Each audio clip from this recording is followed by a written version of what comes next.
इंस्टाग्रामवरील कमेंटमधून दोन समाजामध्ये तेढ निर्माण झालेला आहे। वाकोला पोलीस ठाणे येथे गुन्हा दाखल करण्यात आलेला आहे। पोलिसांकडून आता पुढील तपास सुरू आहे।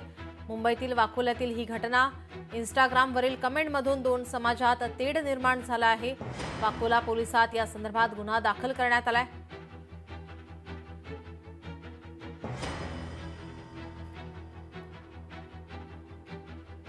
फिर्यादी अजित सुभाष यादव याने या ठिकाणी काही कमेंट्स केले होते, काही व्हिडिओ पोस्ट केले होते आणि यानंतर दोन समाजात तेढ निर्माण झालेला आहे।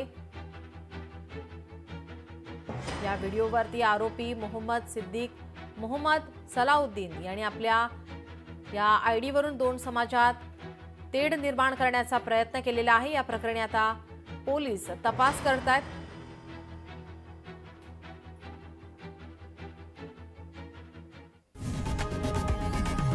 लोकशाही मराठी ऐका, पहा, जागरूक रहा।